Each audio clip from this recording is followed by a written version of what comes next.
Sri Gurubhyo Namaha Harihi Om Jai Shri Ram. Welcome to our next episode in our complete reading of Srimad Valmiki Ramayana. In the previous episode, we saw how Sri Ramachandra broke down the argument that Javali presented.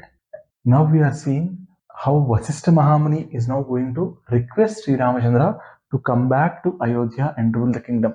So what Vasishtha Mahamuni does here is he'll start with the entire Srishti, the way Earth came out, the way Varaha Avatara came out, and from there he recounts the entire family tree of Ikshvaku Vamsha, right from the first king till Dasharatha Maharaja. I'm not going through the entire list because we have already seen that list at Sitarama Kalyana Ghatta. Vasishtha Mahamuni gives the entire list and he says, in this entire list of kings, O Sri Rama, the eldest was the only person who ruled. Hence, Sri Ramachandra, it is important that you take over as the king and you will have to accept Bharata's words.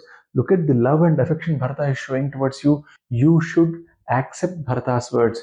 And then he also goes on to say, O Sri Ramachandra, mother, father, and guru are all three of them are considered gurus for any person. Father gives you the seed through which you are born, and he gives you the knowledge and all also, but it's the guru who gives you the exact knowledge, and it's the guru who puts you in the path of jnana. So I, as the guru, am telling you, you can take my word and you will have to serve your old mother also. It's time. You cannot leave her this way. Hence, you will have to come back and rule like this. Vasishtha Maharshi puts a lot of pressure on Sri Ramachandra and says, you will have to abide by Guru's Vakya. Sri Ramachandra then quickly moves closer to Vasishtha Maharshi and says, Oh Maharshi, I understand that you are telling me all this. This is like a mother trying to cajole the kid into doing something. I really respect your words, Oh Maharshi, but please understand, Maharshi, please understand, Guru. I know you are the guru of me, you are the guru of my father as well. Vasishtha Maharshi himself says that actually, that I was the guru of your father as well, I am the guru for you also. Hence, you will have to listen to whatever I say. Sri Ramachandra acknowledges that and he says, I will still go with my father's word. I'll do the 14 years of Vanavasa, and once all those 14 years are done, then I would come back, and then along with my brothers, I would rule this world. I mean, the shloka is a very important shloka. This is shloka number 31 of 111th sarga of Ayodhyakanda in Srimad Valmiki Ramayana. Anena dharmasirena vanat pratyagatah punah bhrata saha bhavishyami prithivyaha patiruttamaha. Since I am promising that I would come back and rule, Kaikeyi Ma, she requested that Bharata take over the kingdom, and she specifically said that I should go to Vanavasa, so I will do these 14 years of Vanavasa. Now, Bharata, he now realizes that if Vasishtha Mahamuni is not able to convince, there is no one who can convince Sri Ramachandra. So he quickly looks at Sumantra and says, bring some darbhas, and they put them like this. I'll sleep in front of Sri Ramachandra. I'll not touch food. I'll not touch water till Sri Ramachandra comes to Ayodhya. I'm not going to move from here.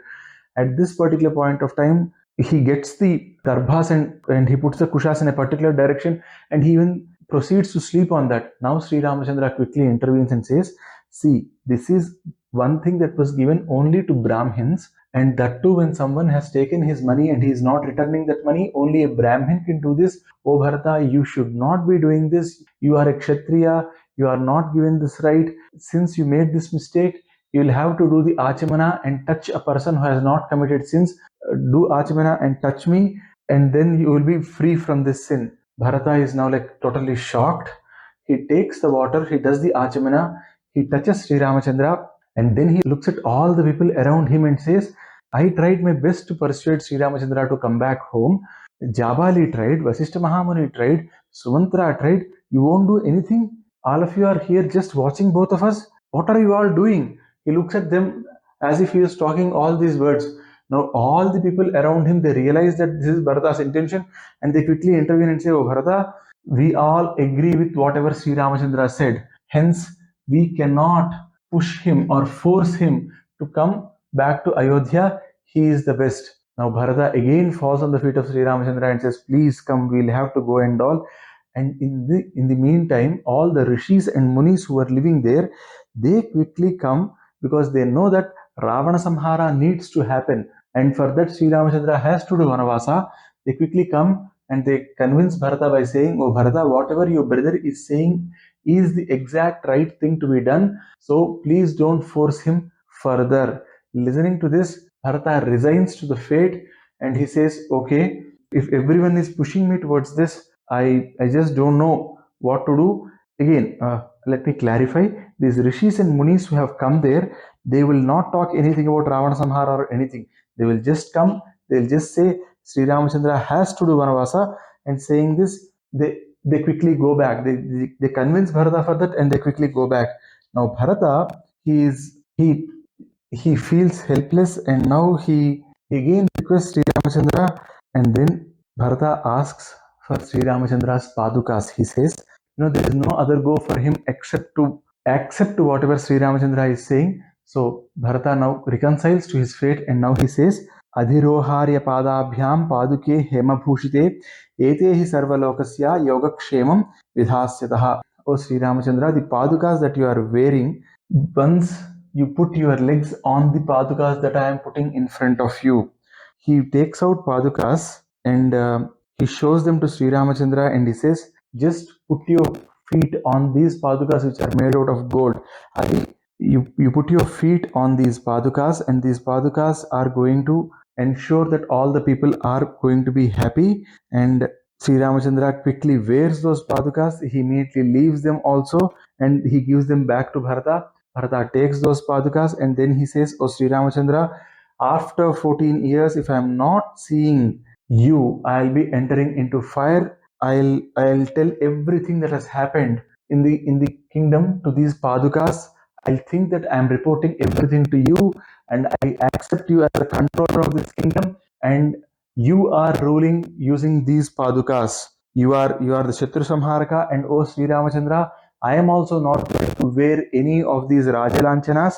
I will also wear the dress that a similar dress to that what you are wearing. I'll also wear those Narachiras, and for 14 years I will wait for you." And Sri Ramachandra accepts it. He says that on the one day after those 14 years, he'd come and he hugs Bharata and Shatrughna and he says, "Oh Bharata, take care of Kaikeyi well.